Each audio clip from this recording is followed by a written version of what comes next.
Efesios. Vamos a continuar en Efesios 3:14.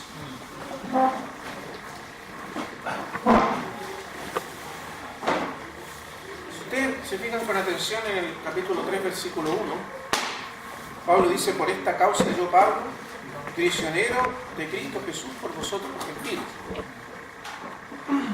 Y entonces lo que se entiende desde el punto de vista de la redacción o de la sintaxis es que él debía declarar a quién lo lleva esto, pero no lo dice nunca.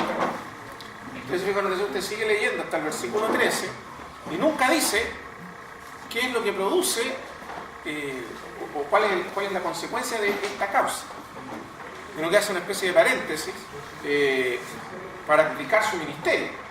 Yo, Pablo, misionero, y ahí se larga con su ministerio, lo que el Señor le ha dado, el propósito de su servicio a los gentiles, pero deja pendiente cuál es el efecto que produce en él con la comprensión de este misterio. Y recién lo dice en el versículo 14. ¿Entiendes? Entonces esto que hemos tratado hoy en la primera parte es una especie de gran paréntesis que Pablo hace para explicar su ministerio, su vocación, su llamado específico a los gentiles y qué significa todo ello. Y a partir del 14, entonces, ahora sí retoma lo que había comenzado a decir en el versículo 1 del capítulo 3. Otra vez, por esta causa, retoma el punto. ¿Entiendes? Doblo mis rodillas. O sea, ¿qué hago ahora en consecuencia a la luz del misterio de Dios y de la vocación de los gentiles para ser parte de del mismo cuerpo, del mismo templo, de la misma casa de Dios? Por esta causa, entonces, ¿cuál es la causa entonces que está mencionando Pablo? La que está en el capítulo 2, desde el versículo 11 al 22. Esta es la causa, la vocación de los gentiles para ser miembros del mismo cuerpo y copartícipes de la promesa en Cristo y miembros de la misma casa de Dios. Entonces, por esta causa, doblo mis rodillas. Esta es la segunda oración de Pablo. ¿Usted recuerda dónde está la primera? En la carta de los Efesios. En el 1. 16, ¿no es cierto?, en adelante, 16 al 22. Esta es la primera oración de Pablo. Esta es la segunda. Y esta oración viene como respuesta a la vocación de los gentiles en Cristo. Por esta causa, entonces, doblo mis rodillas ante el Padre de nuestro Señor Jesucristo, de quien toma nombre toda familia en los cielos y en la tierra. Este es otro de los versículos que no ha sido tan fácil de interpretar. ¿Qué quiere decir Pablo con toda familia en los cielos y en la tierra? Aparentemente, el sentido puede ser doble. Algunos dicen que se puede leer de quien toma nombre cada familia, todo ahí significaría cada familia, cada familia en particular, todo, pero en el sentido de cada una en particular, o bien toda familia en el sentido de la totalidad de la familia, como una sola. Parece más comprensible entenderlo en el segundo sentido, es decir, que la totalidad de la familia en los cielos y en la tierra. ¿Por qué familia en los cielos? Porque claramente en los cielos está la familia divina, el Padre, el Hijo y el Espíritu Santo. Y Dios es el Padre de la familia divina, que vendría a ser la Trinidad, y donde el Padre, el Hijo y el Espíritu Santo constituyen esa familia divina. Pero luego, toda familia en la tierra, y esa sería la iglesia, ¿cierto? Todos los que han sido llamados y de los cuales es el Padre, es de quien toma nombre esa familia, es la familia de él. Es súper interesante porque en griego, para que se entienda, porque aquí al leerlo en español no se entiende muy bien lo que Pablo dice, porque la palabra familia en griego es patria, y padre en griego es patria. Entonces se ve claramente por qué toda familia, toda patria toma nombre del Padre, porque patria es se deriva de la palabra patria, que es padre, patria, familia, ¿sí? ¿En qué sentido se le llamaría hijo a los ángeles? Porque en algún momento dado... No, por eso no se refiere a los ángeles, se refiere a la familia divina, Padre, Hijo y Espíritu Santo, Dios, la Trinidad, y luego a la familia de Dios en la tierra, la iglesia. ¿Pero eso sería una traducción nomás? ¿O sería también que en algún momento dado Dios considera también a ellos como hijos? Es que no hay ninguna parte en el Nuevo Testamento donde los ángeles sean colocados en condición de hijos de Dios. Recuerde que el ser hijos tiene que ver con el misterio de Cristo en la iglesia, el capítulo 1, versículo 5, que nos predestinó para ser adoptados hijos suyos. Y eso, en esa predestinación no están incluidos los ángeles, claramente. Pero aquí el sentido es que toma nombre toda patria, para que se entienda, porque cuando uno lee toda familia no se entiende cuál es la relación. Toma nombre en el sentido que patria claramente está ligada, la etimología de patria viene de la palabra patros, o patria. En griego, para que se entienda mejor, patros es el nombre, es el caso nominativo, o sea, cuando está usado como sujeto, padre es patros, patria, ¿se entiende? Y de ahí se deriva. Entonces, el nombre de familia en sí viene de padre, no como nosotros, que la palabra familia no está relacionada con la palabra padre. Pero para los griegos, familia es patria, o sea, es la descendencia del padre, lo que pertenece a un padre, toma nombre. ¿Se entiende? De ahí viene, eso es lo que quiere decir. Y por lo tanto, dado que toda patria, o sea, toda familia, se refiere a un padre, pero lo que él quiere decir aquí es que la familia en la tierra, toda familia, todas las iglesias, toda la familia en la tierra, toman nombre del Padre Celestial. Se llaman patria porque son del Padre. ¿Entienden? Ese es más o menos lo que quiere decir. Y Dios es el Padre entonces de toda familia. Para que os dé conforme a las riquezas de su gloria, el ser fortalecidos con poder en el hombre interior por su espíritu. Otra vez la mención de las riquezas. Recuerda que dijimos que esta es una de las palabras que se repite constantemente en el libro de los Efesios, la carta de los Efesios. Las riquezas de la gloria, las riquezas de Cristo. Aquí son las riquezas de su gloria otra vez. Las riquezas de su gracia, en el capítulo 1. Entonces, varias veces se hace alusión a las riquezas. Las riquezas de la gloria están en el 1.18, las riquezas de su gracia están en el 1.7. Y las riquezas de Cristo las leímos hace un ratito en el 3.8. Entonces todas estas son alusiones a las riquezas. Riquezas otra vez se refiere a este tesoro inagotable de recursos que Dios pone a disposición de la iglesia, que Dios pone a disposición de sus hijos. Ese es el sentido de riqueza, que Dios tiene recursos inagotables que están todos puestos a favor, a disposición de sus hijos. Gloria al Señor, son riquezas, recursos inagotables que Dios ha puesto a nuestra disposición. Y entonces, conforme a las riquezas de su gloria, que se refieren a... La gloria de Dios se refiere al carácter de Dios, a los atributos de Dios. O sea, las riquezas de Dios no son riquezas que Él tiene aparte, no lo te dicen. Entonces, Dios tiene que imaginar que Dios tiene como un cofre con riquezas. Las riquezas de la gloria de Dios son las riquezas de Él mismo. Su poder, su carácter, su autoridad, su poder ilimitado, infinito, su sabiduría infinita, su gracia infinita, su amor, su justicia. Esas son sus riquezas. Las riquezas de su carácter y de su persona. Y esas son las que pone, y de su naturaleza divina. Y esas son las que pone a disposición de la iglesia. Las riquezas, por eso las riquezas de su gloria. El ser fortalecidos, según esas riquezas de Él, de su gracia, de su poder, de su sabiduría, de su amor, de todo lo que Él posee en sí mismo, en su carácter, en su persona. El ser fortalecidos con poder en el hombre interior por su espíritu. Fíjese la oración extraña, una oración que uno no haría, por decirlo. Es raro que una persona o nosotros oremos de esa manera. Pero Pablo aquí hace una oración muy específica. Él pide que, según las riquezas de la gloria de Dios, de los recursos que Dios posee en sí mismo, Él nos fortalezca en su espíritu en el hombre interior. O sea, no importando en la condición en que está. Claro. Pero fíjese la oración, que nos fortalezca en el hombre interior.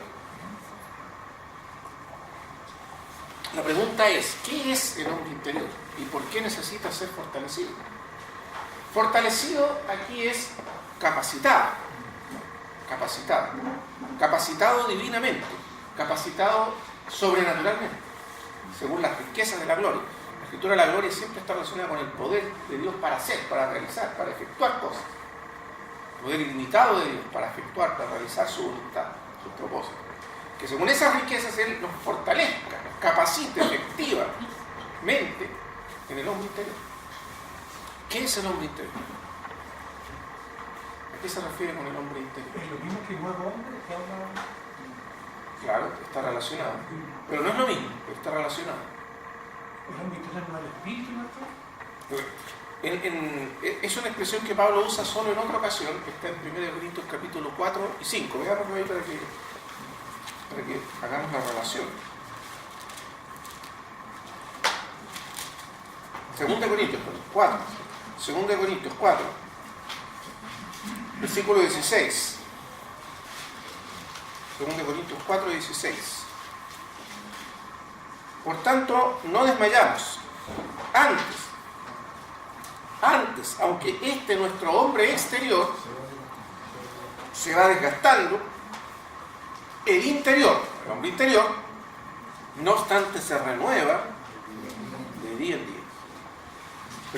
Capítulo 5, versículo 1. Porque sabemos que si nuestra morada terrestre, este tabernáculo, se deshiciere, tenemos de Dios una casa no hecha de manos, eterna en los cielos. Y por esto también gemimos, deseando ser revestidos de aquella nuestra habitación celestial, pues así seremos hallados vestidos y no desnudos. Entonces, observe que Pablo dice, aquí en Corintios, él llama al hombre exterior cuerpo. El cuerpo aquí es el hombre exterior. Y el cuerpo es como un vestido, es una metáfora, o bien como una habitación, una tienda, donde moramos, habitamos. El hombre interior es la persona que habita esa casa o que viste ese traje.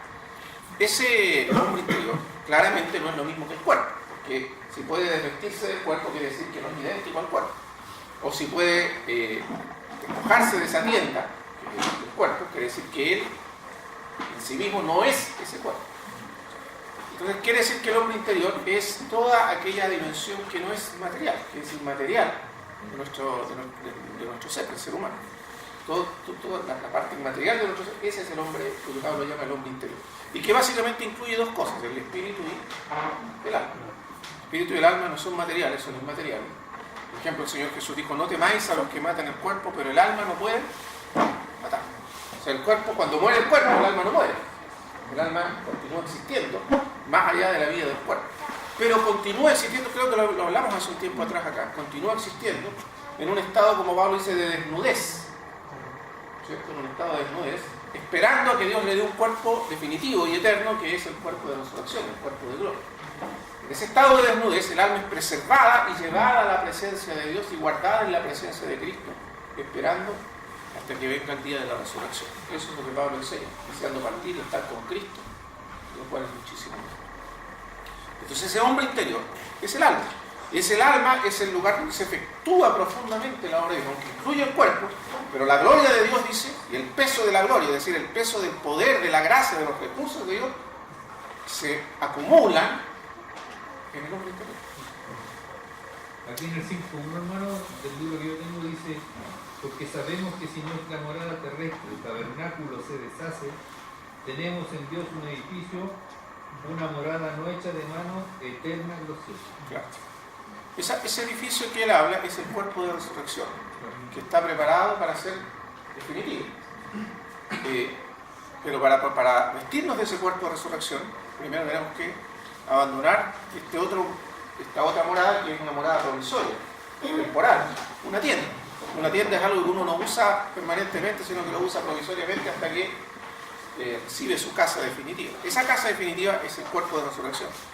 Pablo dice, nosotros no queremos ser desnudados, o sea, no queremos sufrir la muerte. Nadie quiere pasar por la experiencia de ser desnudado, pero Pablo dice, de todas maneras confiamos, porque Dios nos enseñó algo. Y es que cuando morimos, no somos realmente desnudados, como sería el caso de la muerte de los que no creen. El que no cree realmente es desnudado y arrojado fuera del universo de Dios. Porque el ser desnudado significa que el alma es arrojada fuera del universo de Dios, fuera de la presencia de Dios. Que este universo físico es el lugar que Dios preparó para relacionarse con el ser humano. Ser arrojado fuera, las tinieblas de afuera, significa que el hombre pierde toda capacidad, toda posibilidad de vincularse con Dios para siempre. El alma es desnudada y arrojada afuera. Pero nosotros no somos arrojados fuera, sino que somos incluidos en la presencia del Señor, hasta recibir un cuerpo de gloria. La verdad es que no experimentamos realmente la muerte. Pero ¿qué es lo que sobrevive? Claramente es el hombre interior. Y si el hombre interior sobrevive, significa que lo que sobrevive en él es la conciencia, la personalidad, la mente, el corazón, los deseos. Todo eso forma parte del hombre interior. Es decir, la mente, la voluntad, las emociones, el corazón, los recuerdos, la memoria, todo eso está en el hombre interior. Y todo eso sobrevive. Y en el corazón de ese hombre interior está el espíritu, regenerado por Dios, que es lo que sostiene con vida y lo que impide que el hombre exterior se pierda, el hombre interior, sino que lo pase directamente a la presencia de Dios cuando muere. Hermano Rodrigo, qué bueno que toque ese tema del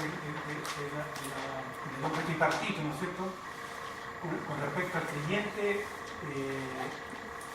cuando muere el creyente, su cuerpo va a la tierra, muere, ¿no es cierto? Sí.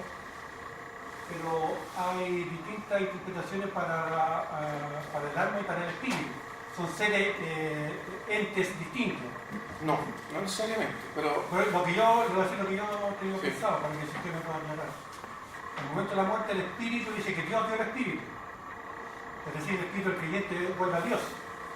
Sí. Y el alma es la que va a la presencia del Señor Jesucristo, a ese lugar que usted espera. Sí, la verdad que yo tendría mucho cuidado porque esa es una cita eso de que el espíritu vuelva a Dios, es una cita de Eclesiastés. Está en Eclesiastés. Y uno tiene que ser muy cuidadoso para no usar el Antiguo Testamento como un libro para establecer una doctrina tan importante. Pero eso, no, es que ese texto que usted está diciendo, que el espíritu vuelva a Dios, es una cita, y es un texto que está en Eclesiastés. No hay otra parte en la Escritura donde se mencione de esa manera. Entonces, el punto es que recuerda que el escritor de Eclesiastés es una persona llena de dudas. ¿Quién sabe que cuando el hombre muere, el espíritu vuelve a la tierra o va a Dios o el espíritu de los animales muere? Es una persona que está llena de dudas a falta de comprensión, a falta de luz, una luz definitiva acerca del destino de los que mueren. Para los judíos la muerte era una cosa bastante terrible. Ellos pensaban que los muertos iban a un lugar apagado, oscuro. El Seol de los judíos era un lugar sin vida. Era un lugar apartado de la presencia de Dios, porque recuerden, sin Cristo no había acceso a la presencia de Dios después de la muerte. La muerte era el fin de la vida humana y era la separación de la vida humana del reino de Dios y del universo de Dios. Es solamente en Cristo que se abre el camino. ¿Cuándo? Cuando Jesús muere en la cruz, le dice al ladrón que está a su lado: hoy estarás conmigo en el paraíso. Y es porque Él abrió el camino, para que los que creen en Él no mueran, sino que sean salvados de la muerte, preservados de la muerte y guardados en la presencia de Dios hasta y eso significa ser guardados conscientemente. Ahora el espíritu y el alma son una unidad, son inseparables. Uno no puede entender en la Escritura que espíritu y alma sean dos cosas separadas, distintas, sino que son una unidad, a diferencia del cuerpo. El cuerpo y el alma sí son dos cosas que se pueden separar, pero el espíritu y el alma no, porque el espíritu es el principio vivificante, sustentador del alma. Si usted sacara el espíritu del alma, cosa que no se puede hacer, si lo hiciera, el alma deja de existir. Porque el espíritu es el principio originador, creador, sustentador del alma.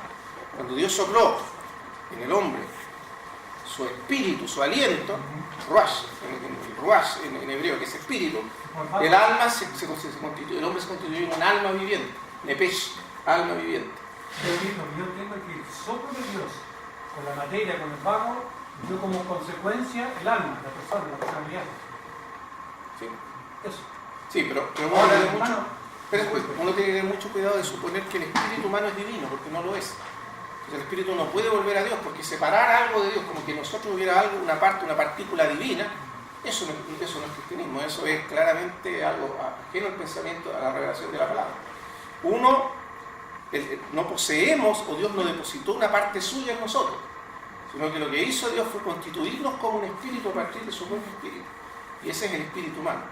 Lo que Dios constituyó por su propio espíritu, a su imagen, a su semejanza en nosotros, pero que no es divino, y por lo tanto no vuelve a Dios, porque separar algo de Dios para que vuelva a Dios es claramente algo que contradice la doctrina o la enseñanza acerca de Dios en la Escritura. Dios no puede ser separado. Si usted pudiera separar algo de Dios, una parte de Dios, entonces Dios ya dejaría de ser Dios. ¿Entiende? Entonces te afirma que en el momento de la muerte el alma y el espíritu se fusionan. El alma y el espíritu son una sola unidad siempre. El alma en la Escritura es una entidad espiritual, es espíritu. Es por eso que a veces la Escritura habla del hombre como simplemente alma y espíritu. Simplemente. Eso, podríamos citar muchos pasajes de la Escritura donde se menciona así. Como la Trinidad, ¿no es cierto? Padre, Hijo y Espíritu. No, por eso le ruego que no necesitamos hacer esa equivalencia, porque la Trinidad es otra cosa, no tiene nada que ver con la naturaleza humana, es una cosa absolutamente distinta. El cuerpo es una entidad material, pero está animada por el alma. Y el alma es una entidad espiritual cuyo núcleo vital es el espíritu. Básicamente eso. Sí. Respecto a Romanos 7:22 también menciona ahí el hombre interior. Romanos 7:22 cuando habla, digamos, del pecado que mora en su carne. Y dice que el hombre interior, en 7:22, se deleita en la de Dios. Ahí se refiere a la mente, claramente. Por eso no entiende que hombre interior incluye la mente. Y ahí se refiere a la mente. ¿Por qué él lo dice? Pues yo con mi mente sirvo la ley de Dios. Ahí se refiere a la mente, que es un aspecto del hombre interior. Cuando se habla del viejo hombre, es el viejo hombre tiene que ver con el hombre interior, digamos, que siempre No, el viejo hombre tiene que ver con el pecado, tiene que ver con la naturaleza pecaminosa y los hábitos que el pecado incorpora tanto en el alma como en el cuerpo, porque el alma y el cuerpo están dañados por el pecado.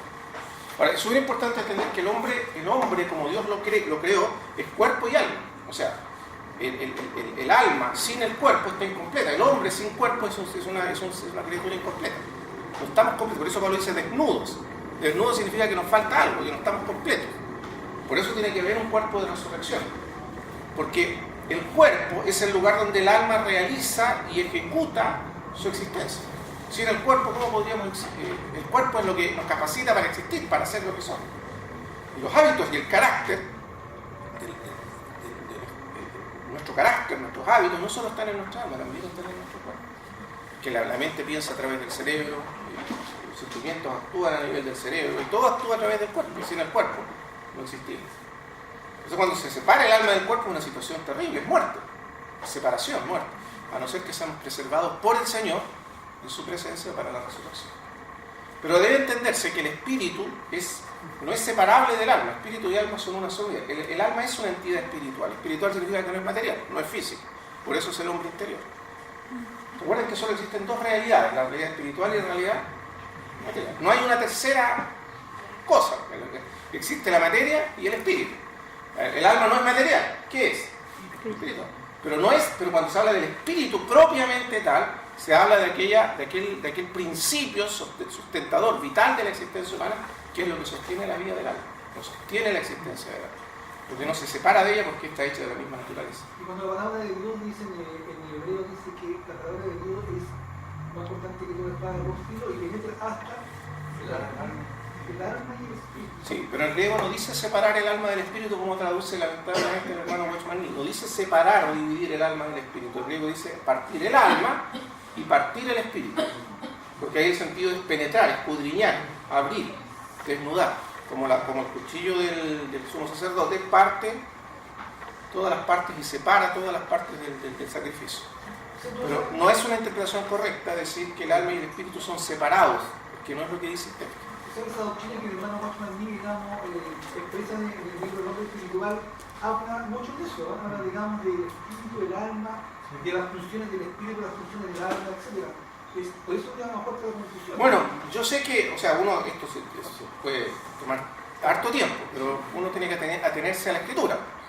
Ahora, a mí me parece que hay que tener mucho cuidado con construir ciertas interpretaciones a partir de textos que no son claros y que no dicen exactamente lo que se pretende que dice.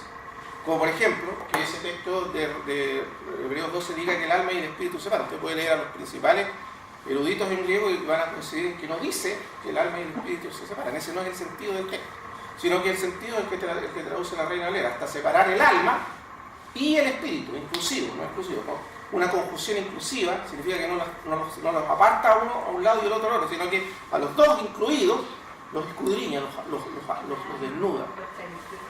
¿Se entiende? Lo separan aquí. No, el sentido no es separar de algo, sino que el sentido es como cuando en el Génesis la palabra de Dios separó el cielo y la tierra, separar en el sentido de abrir, de desnudar, porque después lo dice, todas las cosas están desnudas, es separar para ordenar. En la escritura la palabra separa para ordenar. O sea, recuerda que el alma, el espíritu, porque fíjese que después dice, las coyunturas y los tuétanos, o sea, no solo es el alma y el espíritu.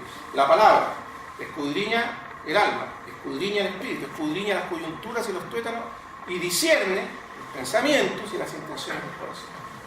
¿Se entiende? Es en la totalidad de la naturaleza humana, del hombre interior ahí, que es escudriñada, penetrada, desnudada por la acción de la palabra de Dios, para ser renovada, para ser restaurada. Hermano, ¿usted ha escuchado a aquellas personas que han tenido una experiencia de doblamiento espiritual? ¿O proyección? Bueno, mire, voy a terminar con esto, para que ya no estamos saliendo harto del tema, pero Pablo dice, yo conozco un hombre en Cristo. Y después dice, si en el cuerpo o fuera del cuerpo no lo sé, Dios lo sabe. Pero conozco al tal hombre que fue arrebatado al tercer cielo y donde oyó cosas que no les he dado al hombre expresar. ¿Recuerdan eso? Sí. Ahora Pablo dice, yo no sé si fuera del cuerpo o fuera del cuerpo. Lo que él quiere decir es que puede ser fuera del cuerpo. Ahora, ¿cómo puedo yo estar fuera del cuerpo? Porque yo mismo, con mi mente, mi comprensión, mis emociones, soy una entidad espiritual. Y Pablo, si vio y oyó cosas y entendió cosas en el cielo, fuera de su cuerpo, quiere decir que Pablo estaba presente, completamente consciente en su espíritu, espiritualmente visual, en el cielo. El espíritu humano como tal no tiene mente, ni tiene voluntad, ni tiene comprensión. Tiene que ser el alma. ¿Entiendes? Porque el espíritu tiene una función diferente. La función es unirnos con Dios, es ligarnos con Dios, es relacionarnos con Dios. Es una facultad interior que nos permite conocer, comprender, entender a Dios. Relacionarnos con Dios. Pero no. El gran peligro, hermano, es suponer que el alma y el espíritu son como dos entidades distintas que funcionan de manera independiente. No lo son. Porque el espíritu en sí mismo es como el cuerpo en sí mismo, aunque tiene un cierto grado de conciencia, no es consciente de sí mismo. Es el alma la que es consciente de sí misma a través del cuerpo. Es el alma la que actúa a través del cuerpo. Lo mismo respecto al espíritu. Es el alma la que se relaciona con Dios a través del espíritu. Es el alma la que entiende a Dios a través del espíritu. Es el alma la que interactúa con Dios a través de su espíritu, así como el alma interactúa con el mundo a través del cuerpo. Pero es el alma. ¿Entiendes? Por el espíritu el alma se hace consciente de Dios. Por el cuerpo se hace consciente de Dios. La gran diferencia es que el espíritu y el alma son inseparables, mientras que el espíritu y el cuerpo, el alma y el cuerpo sí se pueden separar. ¿Entiendes? Eso es básicamente eso. Cuando el hombre interior es fortalecido, quiere decir que Pablo está pensando en que esa vida interior nuestra tiene que ser fortalecida por Dios. Y eso tiene que partir desde el centro de nuestro ser hasta abarcar todo el hombre interior. El centro del hombre interior, dijimos, es el espíritu. Si uno pudiera decir que ¿qué es el hombre interior? Diríamos que acá en el centro está el espíritu, con minúsculas, y aquí afuera estaría él. Y eso es el hombre interior. Y entonces, para ser fortalecido, lo primero es espíritu. Que ahí es donde se efectúa en primer lugar la obra del espíritu. Pero eso tiene que también llegar al alma, a la mente, a las emociones, al corazón. Pero es una vida que viene de adentro, es una fortaleza que viene desde el centro de nuestro ser, por el Espíritu Santo de Dios. Y que incluye la mente, incluye también el corazón, incluye la voluntad. ¿Se entiende por qué tiene que incluirlo, verdad? Porque nosotros necesitamos que nuestra mente sea fortalecida, que nuestro corazón, nuestra voluntad sea fortalecida. Porque de otra manera, ¿cómo podríamos nosotros andar en la voluntad de Dios? Es un tema súper apasionante, pero no quiero apartarme mucho de la carta, porque podemos irnos para otro lado. Pero es interesante que cuando Pablo habla del hombre interior, siempre se refiere a toda la dimensión, a toda la dimensión no material de la vida humana. Piensa en todo aquello que en nosotros no es puramente material, que no puede ser descrito en términos de moléculas, o de átomos, o de células, o de cualquier cosa orgánica o física. Los pensamientos, las emociones, los sentimientos, los deseos, las intenciones del corazón, y toda la vida espiritual, interior, ¿no es cierto? Que tiene que ver con la operación propia del espíritu humano, habitado por el Espíritu de Dios. Todo eso no es material. Y todo eso continúa existiendo después de la muerte. No muere. Entonces, ese hombre interior, dice Pablo, tiene que ser fortalecido. O él ora para que sea fortalecido, con poder. ¿Y para qué? ¿Para qué tiene que ser fortalecido el hombre interior? Versículo 17. Para que habite Cristo por la fe en vuestros corazones. Y esto parece extraño, ¿no? Porque no habita Cristo ya por la fe en nuestros corazones. Todos nosotros los creyentes creemos que Cristo habita en nosotros, vive en nosotros. Pero Pablo ora aquí para que Cristo habite, como si fuese algo que todavía no está necesariamente ocurriendo. Parece ser que está orando de esa manera. Pero si uno lee con atención se da cuenta que lo que Pablo quiere decir no es que Cristo no habite ya, sino que el sentido es que Cristo pueda llenar la vida del corazón. ¿Se entiende? Una cosa es que nosotros estemos a Cristo, que Cristo viva en nosotros, porque hemos nacido de lo alto, hemos sido regenerados, Él viva en nuestro espíritu, pero otra cosa es que Cristo habite en el sentido de habitar en plenitud, llenar plenamente la vida del alma. Y eso todavía es algo que tiene que llegar a ocurrir. Y para que eso ocurra, tiene que haber un fortalecimiento interior por el Espíritu. Tenemos que ser capacitados para que eso ocurra por el Espíritu. Que Cristo llene el corazón, o que Cristo habite plenamente en el corazón. Que Cristo se exprese en nuestro corazón. Ese es el sentido con el cual el apóstol Pablo está orando. Que Cristo viva por la fe en nuestros corazones. A fin de que, arraigados y cimentados en amor. Por eso uno entiende que aquí no se refiere solamente a la regeneración. Un poco como Pablo dice ahí en Gálatas, si vivís por el Espíritu, andad también por el Espíritu. Es decir, no solamente que vivamos por el Espíritu, hayamos nacido de lo alto por el Espíritu, pero que ahora vivamos por la vida del Espíritu. Y a eso se refiere que Cristo habite por la fe. Eso es una vida vivida en la fe de Cristo. Si quiere encontrar una relación con esto más directa, de Gálatas 2:20, a lo que Pablo se está refiriendo aquí. Gálatas 2:20 dice: con Cristo estoy juntamente crucificado, y ya no vivo yo, mas vive Cristo en mí. Y lo que ahora vivo en la carne, lo vivo en la fe del Hijo de Dios, para que Cristo habite por la fe. Ahora lo vivo en la fe del Hijo de Dios, el cual me amó y se entregó a sí mismo. Y aquí se refiere a que Pablo ahora vive por medio de Cristo y en una relación, en una comunión real, íntima con Cristo, por la fe. Y a eso se refiere entonces a que Cristo viva por la fe. No es solamente, porque usted sabe, muchos hijos de Dios que pueden decir que son salvos, pero no tienen una vida en que Cristo está llenando su corazón, que están realmente viviendo en unión con Cristo y en dependencia de Cristo, caminando de esa manera, sino que están viviendo todavía en la carne, en su propia fuerza, en su propia capacidad, en su propia energía, en su propia sabiduría. Aquí Pablo dice: yo ya no vivo yo, o sea, ya no vivo por mi sabiduría, ni por mi capacidad, ni por mi manera de ver las cosas, ni el poder que yo tengo en mi carne, sino que vivo por Cristo, por medio de Cristo, en unión con Cristo.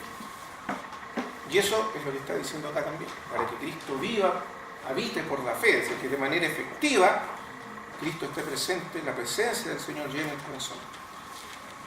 Si eso ocurre, dice Pablo, si eso ocurre, entonces dice: a fin de que arraigados y cimentados en amor, porque la presencia de Cristo, la habitación de Cristo, cuando es real, cuando es verdadera, se manifiesta en qué cosa, en qué se expresa que Cristo vive en el corazón de un hombre.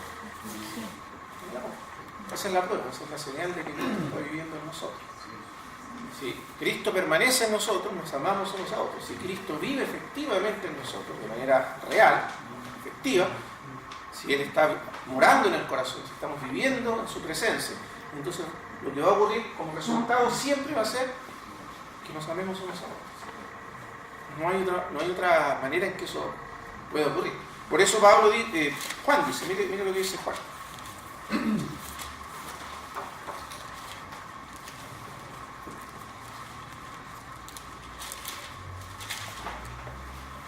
Dice,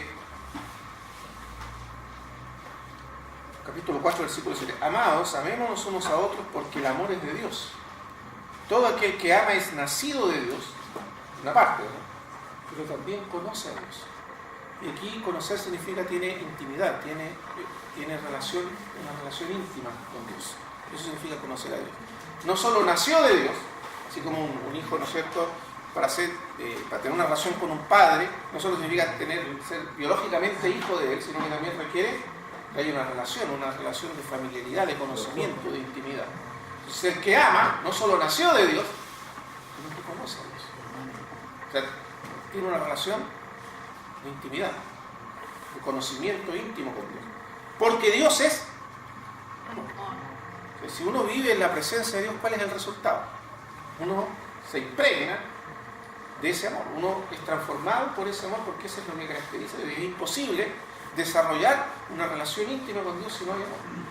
Nadie puede relacionarse íntimamente con Dios sin amor. Es imposible. De manera que para desarrollar esa relación de conocimiento íntimo de Dios se requiere aprender amor. ¿De qué otra manera? No se puede. Por eso Dios es amor. Fíjese ahora lo que dice el 12. Nadie ha visto jamás a Dios. Si nos amamos unos a otros, Dios permanece, fíjese esa expresión, en nosotros, y su amor se ha perfeccionado en nosotros. ¿De qué manera permanece Cristo viviendo en nosotros? Si nos amamos unos.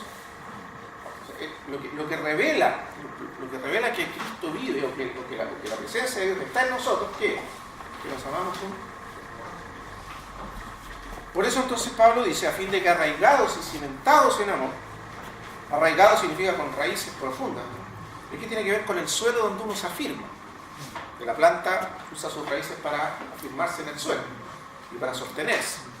Y el cimiento es lo que sostiene una casa o una edificación. Y aquí lo que dice es que lo que sostiene nuestra vida de iglesia, lo que sostiene la vida de la iglesia, y lo que permite la edificación de la iglesia, lo que la hace estar firme e inconmovible, es que haya ese amor de Cristo que esté llenando el corazón de cada uno de nosotros para amarnos unos a otros. Sin ese amor, la iglesia no puede crecer, la iglesia no tiene un futuro, no puede desarrollarse, si no nos amamos unos a otros. Por eso dice, seáis plenamente capaces. ¿Ve? Y ahí el sentido es que cuando estamos arraigados en el amor de Cristo, en el corazón, es que nosotros somos plenamente capacitados, o sea, capacitados en plenitud. Y mire lo que dice, para comprender con todos los ámbitos cuál sea la anchura, la longitud, la profundidad y la altura. Esa palabra comprender es súper interesante porque lamentablemente nuestra traducción da la idea de que es algo más bien de carácter mental, intelectual, una comprensión intelectual o mental de algo. Pero la palabra griega acá es, la voy a escribir para los que les gusta el griego, es kata lambano, que significa literalmente tomar posesión.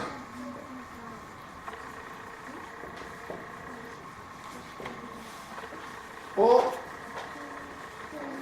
aprender, con H intermedio. ¿Sabe cuál es la diferencia de aprender sin H y con H? No. ¿Quién la sabe? Como tomar. Aprender con H es tomar algo, aferrarse a algo, tomar firmemente algo. Aprender con H. Entonces, la palabra catalambano no es aprender o entender en el sentido mental, sino que es tomar posesión de algo. A aprender con H. Apoderarnos de algo, tomar firme posesión de algo, entrar en posesión de algo. Entonces Pablo aquí está hablando de que el amor de Cristo, el arraigarnos en su amor, cuando Cristo vive en nosotros, nos capacita para aprender, para tomar plena posesión de qué cosa. Aquí lo dice, la anchura, la longitud, la profundidad y la altura. ¿Pero de qué? ¿A qué se refiere con la anchura, la longitud? Algunos creen que se refiere a lo que dice el 19, y conocer el amor de Cristo. Pero si usted presta atención se da cuenta que conocer el amor de Cristo está todavía más allá. O sea, es más grande todavía que aprender la anchura, la longitud y la altura. El amor de Cristo es todavía más grande que eso. Hermano, ahí como que he hecho en todas las riquezas de Cristo en el versículo. Justamente. Entonces, por eso les había dicho, presten atención a las riquezas.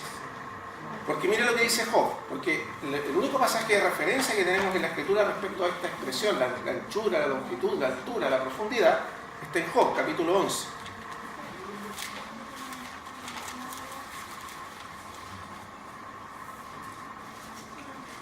Versículo 7. Versículo 7.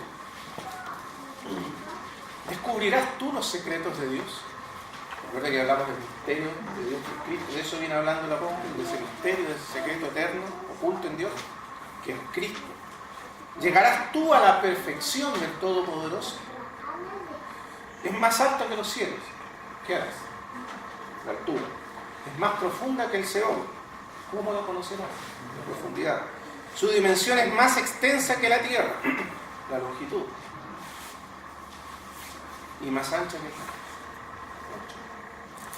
Entonces fíjese que aquí Job está hablando de Dios ¿Cómo? Está hablando de la altura, la longitud, la profundidad, la altura, referida a la perfección del Todopoderoso, a los secretos del Todopoderoso. Esa perfección del Todopoderoso, uno claramente entiende, o puede entender, que se refiere a la plenitud de Cristo, a la plenitud de Dios, ¿cierto? La perfección, la plenitud. Y ahí entonces eso nos relaciona con las riquezas, particularmente con este pasaje. Vea el 1:23, hablando de Cristo, o de la iglesia. La iglesia es su cuerpo, y es la plenitud. Mira esa palabra importante aquí, plenitud, que en griego es pleroma. Significa algo completo, la plenitud de aquel que todo lo llena todo. Porque el propósito de Dios es llenarlo todo de Cristo. Todo. Y Cristo es la plenitud, pero ¿cómo es que Cristo va a llenarlo todo en todo? A través de su cuerpo, que es la iglesia. Que la iglesia es la plenitud, que todo lo llena en todo, de Cristo. Esa plenitud es la plenitud de Dios. Porque Cristo es la plenitud de Dios. Y esa plenitud significa lo que después habla más adelante, la multiforme sabiduría de Dios, también significa las riquezas insondables de Cristo. Todo eso es otra manera de referirse a esa plenitud. Esa plenitud es tan vasta que es incomprensible para nosotros. ¿Quién puede medir la anchura? ¿Quién puede medir la longitud? ¿Quién puede medir la profundidad? ¿Cuál es la dimensión de todo esto? Pero la iglesia está llamada para contener esa plenitud. En otras palabras, las medidas de la iglesia, si es que se pudiera medir, son tan grandes como la plenitud de Dios. Y eso sí que es un pensamiento asombroso. Recuerden que Pablo viene hablando de esta causa. Dijimos que esta causa, que menciona en el capítulo 3:1, pero no lo desarrolla, y después lo empieza a desarrollar desde el versículo 14, y ahí nos habla de la plenitud, la anchura, la longitud, la profundidad y la altura. Pero esa causa que menciona él está descrita en los últimos versículos del capítulo 2. ¿Cuál es la causa? Edificado sobre el fundamento de los apóstoles y profetas, siendo la principal piedra del ángulo Jesucristo mismo, en quien todo el edificio bien coordinado va creciendo para ser un templo santo en el Señor, en quien vosotros sois juntamente edificados para morada de Dios, para que la plenitud de Dios habite en vosotros. Entonces lo que quiere decir Pablo acá es que ahora nosotros somos capacitados para apropiarnos de toda esa plenitud que está destinada para la iglesia. Es decir, de la anchura, la longitud, la profundidad, la altura, que también son las medidas de la casa de Dios. De la ciudad. De la ciudad eterna. Porque en Apocalipsis, justamente, 22, al final se le da a Juan una caña de medir y se le dice, mide la ciudad. ¿Recuerda eso? Sí. Y se le hace medir la altura, la longitud. Léalo, hermano, para que lo recuerde. Y la ciudad estaba sentada el que hablaba conmigo tenía una medida, una vara de oro para medir la ciudad y su puerta y su muro. La ciudad estaba sentada en un cuadrado, su longitud tanto como la anchura, y medir la ciudad con la vara 12.000 estadios. Su longitud, anchura y altura son iguales. Entonces, fíjate que la visión final es una ciudad. Y es una ciudad que contiene ¿qué? ¿Qué contiene esa ciudad? La plenitud de Dios. Porque dice que la ciudad descendió y tenía la gloria de Dios. Sí. Contiene la plenitud. Y esa ciudad es la iglesia porque tiene 12 fundamentos. Y los fundamentos son los 12 apóstoles. Entonces es una figura de la iglesia conteniendo la plenitud de Dios. Imagínense la visión final. Pero ahora dice, cuando la mide, es súper interesante. La medida de la ciudad, la anchura es igual a la altura y a la longitud. Tiene 3 dimensiones, aquí son 4. Porque recuerden que luego viene el fundamento, por eso una cuarta dimensión, la profundidad. Pero acá tenemos 3 dimensiones. Ahora, ¿qué otra cosa? En la escritura tiene 3 dimensiones que son idénticas, un cubo perfecto. ¿Dónde hay otro cubo perfecto en la escritura? Ustedes que son estudiosos de la Biblia. El lugar santísimo. El lugar santísimo es un cubo perfecto. ¿Qué quiere decir entonces la alusión? Que la ciudad es la habitación de Dios, porque el lugar santísimo es el lugar donde habita la Shekinah, la gloria de Dios. Y ahora toda la ciudad es el lugar santísimo. Si la vida humana redimida, la humanidad entera redimida, se convierte en el templo donde habita la plenitud de Dios en Cristo. La gloria de Dios le ilumina y el Cordero es su lámpara. Gloria al Señor. Esa es la visión final de la iglesia. Y Pablo dice que para que seamos capacitados para apropiarnos, tomar posesión de esa plenitud, requerimos a todos los santos unidos en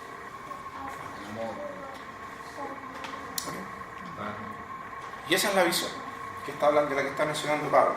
Por eso fíjese cómo dice, y de conocer el amor. Hay algo más que todavía que eso. ¿Qué es más grande que todo eso? El amor de Cristo. Porque el amor de Cristo, hermanos, es lo que permite a la iglesia, lo que ha hecho posible que la iglesia se apropie de la plenitud de Dios. Porque mire cómo dice, y de conocer el amor de Cristo que excede a todo conocimiento para que seáis llenos. ¿De qué cosa? Toda la plenitud. Toda la plenitud. Pero ¿cómo podemos apropiarnos de ello? A través del amor de Cristo. Por eso el amor de Cristo excede a todo conocimiento. Porque aunque uno pudiera conocer todo lo que Dios preparó para nosotros en Cristo, la única manera de apropiárselo efectiva, de tomar posesión efectiva de ello, es a través del amor de Cristo. Por eso excede a todo conocimiento. Por eso aquí se primero arraigados y cementados en amor y luego conocer el amor de Cristo para que seáis llenos efectivamente de toda la plenitud. Hermano, la expresión del apóstol Pablo cuando decía el amor de Cristo me constriñe, A eso se refiere. en el griego, ¿qué significa eso? Me obliga, me... Constreñir significa, claro, que me produce una sensación de obligación, me impulsa, me obliga a hacerlo. No por su voluntad, pero No, me cautiva, me lleva cautivo. El amor uno sirve así. Porque si usted lo piensa bien, ¿cómo es que todo el propósito eterno de Dios finalmente se realiza? ¿Dónde está el poder para realizar eso? Uno pensaría que uno necesita un poder, tipo, ¿no es cierto?, tipo atómico, nuclear, un gran poder. Pero fíjese que la mayor fuerza divina, la mayor manifestación de la fuerza y el poder de Dios está en su amor. Amén. Al decirme contigo, también significaría como me aprieta. Sí, me aprieta, me estruja, ¿no es cierto? Es increíble porque en varios pasajes habla con respecto al amor y en el cielo como que también dice que los que aman a Dios, después otro versículo habla cosas que ojo no vio, ni oído yo, que Dios tiene preparado para los que le aman. O sea, ese amor es que como... Piensa un momento en esto. ¿Cómo es que nosotros fuimos salvos finalmente? ¿Por una gran manifestación de poder de Dios? ¿De amor? Porque para ser salvos Dios tenía que hacer algo que era mucho más grande que todo su poder para crear. ¿Qué cosa? El amor. Tenía que nos amó renunciar aún. a sí mismo. Dios tenía que dejar su trono, Dios tenía que abandonar su gloria, tenía que morir en la cruz para salvarnos. Amén. Y ese poder que Dios ejerció para negarse a sí mismo y darse a sí mismo por nosotros, y como dice literalmente la Escritura, despojarse, vaciarse a sí mismo, ese poder es el poder que finalmente permite que nosotros lleguemos a ser llenos de toda su plenitud. Es el poder del amor, de su renuncia, de su entrega, de negarse a sí mismo y de despojarse hasta lo sumo por amor a nosotros. Y ese poder es más grande que el poder que Dios ejerció para crear el universo. Entonces, eso es lo glorioso. Y es ese poder el que nos capacita para apropiarnos. Es ese mismo amor el que nos va a capacitar para apropiarnos de toda la plenitud. Porque, hermanos amados, ¿cuál es la gran tragedia de la iglesia hasta el día de hoy? ¿Por qué la iglesia no es capaz de apropiarse de tantas riquezas que tiene en Cristo? ¿Por qué somos tan pobres? ¿Por qué tenemos tan poco? ¿Por qué siempre parecemos más mendigos que reyes en el mundo? ¿Por qué? Porque estamos divididos, porque no nos amamos unos a otros, porque no somos capaces de hacer lo que Cristo hizo, despojarse a sí mismo, renunciar por amor a nosotros. Y como estamos tan divididos, entonces no somos capaces de apropiarnos de toda la plenitud de Dios, porque para apropiarnos de la plenitud de Cristo nos necesitamos unos a otros. Y mientras estemos divididos, nunca seremos capaces de apropiarnos de Cristo. Entonces también siempre el Señor nos dice a nosotros, en cuanto dependa de ti, el pastor todo. Piensa el ejemplo que está dando Pablo. Pablo dice, yo soy prisionero. O sea, mire lo que Pablo ha hecho para que el Evangelio, para que la gracia, para que las riquezas de Cristo que eran de él, que Dios le dio a él, se las dio a él, pero no eran de él, pero se las dio para que llegaran a ser de ellos. ¿Qué tuvo que hacer Pablo? Tuvo que renunciar, tuvo que morir, tuvo que sufrir, tuvo que padecer, tuvo que amar. Y es a través del amor de Cristo en Pablo que esas riquezas se hicieron disponibles, no solo para los efesios, sino incluso para nosotros. ¿Cómo llegó el Evangelio a nosotros? cómo llegó a tantos lugares del mundo, sino por el sacrificio, por el amor de Cristo en hombres y mujeres que gastaron su vida, dieron su vida para que Cristo llegase hasta nosotros. Por eso el amor de Cristo es lo que finalmente permite que se termine y se complete la edificación de la iglesia. Por eso el amor de Cristo, encendido en el corazón de los que son de Cristo, es lo que finalmente edificará a la iglesia para que la iglesia se apropie de todas las virtudes. ¿Amén? Por eso dice, y aquel que es poderoso, versículo 20, para hacer todas las cosas mucho más abundantemente de lo que pedimos o entendemos. ¿Pero cómo? Según el poder que actúa Él, nosotros, o sea, a través de nosotros, con nosotros, y a través de nosotros que se lleva a cabo este propósito tan glorioso, tan supremo, tan magnífico, a través de nosotros, según el poder que actúa Él, nosotros. Pero ese poder no solo actúa como uno lo puede tener, claro que es poder para sujetar potestades y principados, claro que es poder para avanzar en el nombre de Cristo, claro que es poder para caminar sobre las aguas, es poder para vencer a la muerte, es poder para todo eso, pero sobre todas las cosas, es poder para dar la vida por otros. Es el amor de Cristo, lo que finalmente completa la tarea. Y por eso dice, según el poder que actúa en nosotros. A Él sea la gloria. Y aquí está el resumen final. Este versículo para mí equivale a la Nueva Jerusalén, es idéntico, descendiendo del cielo de Dios, vestida de la gloria de Dios, porque dice, a Él sea la gloria. ¿Dónde? En la iglesia, en Cristo Jesús. ¿Cuándo? Ahora, por todas las edades, por los siglos de los siglos. Y ese es el propósito final, es la consumación del propósito eterno de Dios, que la iglesia en Cristo sea la expresión suprema de su gloria por los siglos de los siglos. ¿Pero cómo se llega ahí? Ese es el camino del poder de Dios, del poder de Cristo, por el Espíritu en nosotros, que tiene su suprema manifestación. Ya dijimos, es autoridad, poder sobre las potestades, poder demoníaco, poder sobre la enfermedad, poder sobre la muerte, poder para predicar el Evangelio, poder para todas esas cosas, pero sobre todas las cosas es poder para amar como Cristo.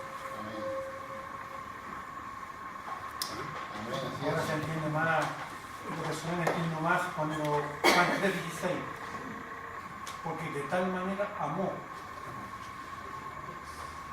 Ese es el poder más grande que Dios ha ejercido en toda la historia de la creación. Yo cuando lo leo, ya está superficial, cuando lo predica también, porque sé que fueran palabras al viento, ¿no? Pero ahora, a la luz de esto que está compartiendo, le da más peso a esa palabra que escribió el apóstol Juan.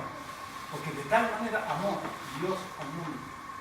Porque el poder del amor, el poder que Dios tiene para amar, es el poder que permite que Dios pueda derrotar al mal. Porque hay dos formas en que usted puede derrotar al mal. Una es destruyendo a los malos. Eso es fácil, Dios puede hacer así y desaparecen los malos y deja de existir la maldad para siempre, pero con eso usted destruye el mal también. Pero hay un poder más grande que ese, que es el poder de vencer lo mal con el bien. Y ese es el poder del amor. El poder del amor. Y eso es lo que Él hizo por nosotros. El amor sacrificial. Sí. El amor de Dios, ágape, que es el amor que se sacrifica, que se da, que se entrega. ¿Podemos? Perdón, hermano, lo que Sí. entendí que el poder de Dios puede eliminar el mal. En el sentido de destruir a los agentes del mal. Claro. Destruir. La parte más poderosa es a través del amor vencer el mal. Porque el amor de Dios no destruye a los agentes del mal, sino que los cambia, los transforma, los libera de O sea, no los condena, sino que... Sí. Así como transformamos a Saulo Tarso. Saulo es un ejemplo, Sí, pero todos nosotros también si somos quiero hablar, tenía un el ejemplo. poder del amor de Dios. Aquí tenemos un ejemplo. Y Pablo Rubina y todo. Porque el punto es, hermanos, que el mal moral no puede ser vencido puramente por la gracia de Dios. En el sentido de que Dios no puede actuar como con alguna especie de poder y cambiar el mal de nuestro corazón. Eso no puede ocurrir, porque para eso Dios tendría que violar la voluntad. Pero si Dios violara nuestra voluntad, nos destruiría como criaturas suyas libres y nos convertiría en robots, en autómatas. Y entonces ya nos destruye. ¿Te das cuenta? Entonces, hay algo que Dios en su omnipotencia no puede hacer. ¿Qué cosa? Destruir el mal sin destruir la voluntad. Entonces, lo único lo que Dios, pero hay un poder más grande que ese, es el poder de su amor, porque el poder del amor puede transformar la voluntad humana, cambiarla, sin destruirla. Amén. Y luego cambiar la mente, cambiar el corazón, y cambiar toda la vida. Eso es maravilloso. Por eso Pablo dice, el amor de Cristo excede todo eso. Bueno, oremos al Señor. Amén. Padre Celestial, te damos gracias por tu palabra. Ella es tan preciosa, tan gloriosa para nosotros. Todo lo que aprendemos de ella, de la grandeza de tu vocación, de tu propósito, de tu llamado. Y cómo finalmente todo esto, toda esta vocación eterna de la Iglesia, de ser travestida de Cristo, de ser habitada por la plenitud de Cristo, la plenitud de tu gloria, Padre, no sería posible sino por tu amor, por el gran amor de Cristo. Es porque Él nos amó hasta lo sumo, que nosotros somos ahora tus hijos, que somos tu iglesia, que somos salvos, que estamos vivos en tu presencia. Que ese amor pueda llenar también nuestros corazones y que a través de ese amor seamos capaces de, junto con todos los santos, apropiarnos de la plenitud de tu propósito, de las riquezas insondables de tu plenitud, Padre. Te lo pedimos en el nombre de tu Hijo.